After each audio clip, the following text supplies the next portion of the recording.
Assalamualaikum warahmatullahi wabarakatuh. Hari ini kita akan belajar pelajaran yang keempat, iaitu solat jamak dan qasar. Pengertian solat jamak dan qasar. Solat jamak ialah menghimpunkan dua solat fardu dan dilakukan dalam satu waktu solat. Maksudnya solat jamak ni kita akan gabungkan solat fardu, dua solat fardu.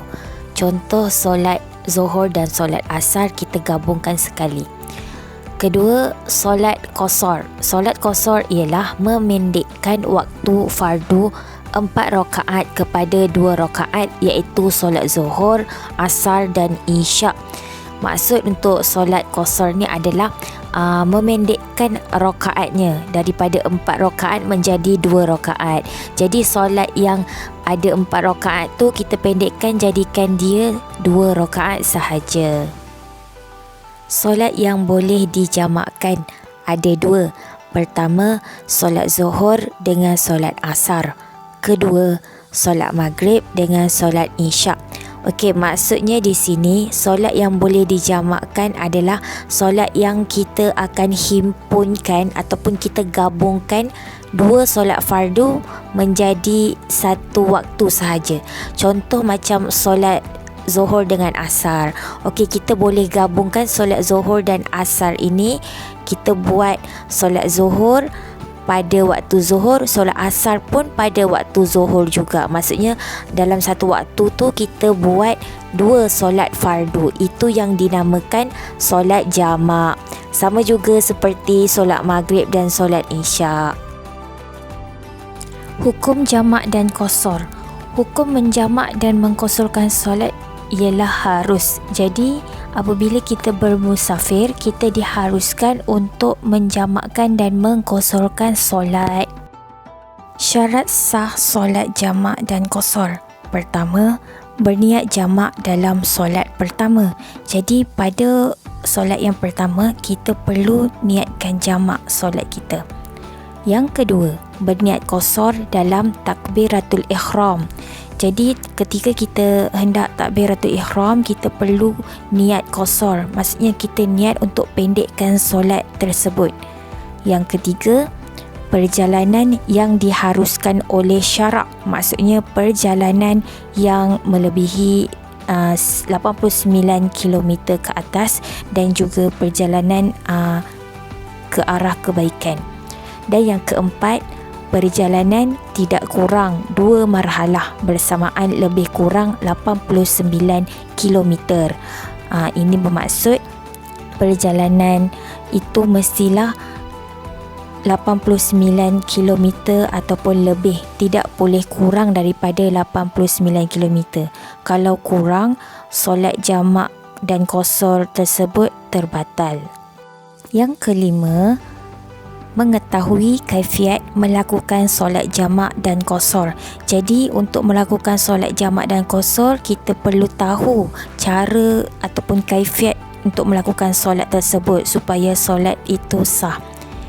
Yang keenam, berkekalan dalam perjalanan sehingga selesai takbiratul ihram solat kedua.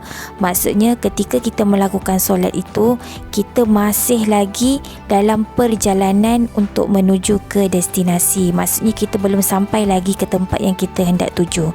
Jadi itu sah solat jamak dan qasar kita tu. Seterusnya yang ketujuh, dilakukan dengan mualat, iaitu berturut-turut, kecuali solat jamak takhir. Maksudnya kita akan lakukan berturut-turut lah. Jadi bila kita solat jamak dan qasar, solat Zuhur dan juga Asar, maksudnya kita akan lakukan solat Zuhur, kemudian dah habis solat Zuhur terus kita buat solat Asar. Kita tidak boleh berhenti untuk solat. Maksudnya kita kena teruskan. Contohnya berhenti macam mula-mula solat Zuhur 2 rakaat, sebab kita qasarkan kan. Lepas tu, lepas 3 jam kemudian baru solat Asar, buat 2 rakaat juga. Jadi itu tak boleh. Itu tidak sah solat jamak dan qasar. Jadi untuk sahkannya kita perlu lakukan berturut-turut. solat Zuhur 2 rakaat. Selepas selesai solat Zuhur, terus tunaikan solat asar 2 rakaat. Jadi baru sah solat jamak dan qasar. Seterusnya, syarat sah solat jamak dan qasar yang terakhir iaitu dilakukan 2 solat secara tertib kecuali solat jamak dan takhir. Maksudnya lakukan solat secara yang betul lah, ikut urutan. Jadi kalau kita buat solat jamak, kita perlu solat zuhur dahulu, kemudian solat asar. Ataupun kita buat solat maghrib dahulu, barulah solat isyak.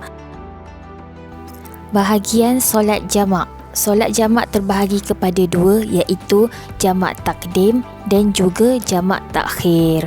Jadi dia ada 2 bahagian. Yang pertama jamak takdim, yang kedua jamak takhir. Kaifiat solat jamak. Kaifiatnya adalah cara-cara untuk kita melakukan solat jamak itu bagaimana. Jadi yang pertama, jamak takdim. Solat jamak takdim ialah menghimpunkan 2 solat fardu dan dilakukan pada waktu solat yang pertama. Contohnya, seperti yang pertama adalah solat zuhur dengan solat asar dilakukan pada waktu zuhur, kerana waktu zuhur adalah waktu yang pertama. Contoh yang kedua adalah solat maghrib dan solat isyak dilakukan pada waktu maghrib. Sama juga seperti tadi, waktu maghrib adalah waktu yang pertama. Jadi, ini dinamakan jamak takdim. Himpunkan 2 solat fardu dalam waktu yang pertama. Kaifiat solat jamak yang kedua adalah jamak takhir. Solat jamak takhir ialah menghimpunkan 2 solat fardu dan dilakukan pada waktu solat yang kedua. Contohnya, yang pertama adalah solat zuhur dengan solat asar dilakukan pada waktu asar, kerana waktu asar adalah waktu yang kedua. Jadi pada waktu yang kedua itu kita perlu buat solat asar dan juga solat zuhur. Contoh yang kedua adalah solat maghrib dan solat isyak dilakukan pada waktu isyak. Jadi ini pun sama.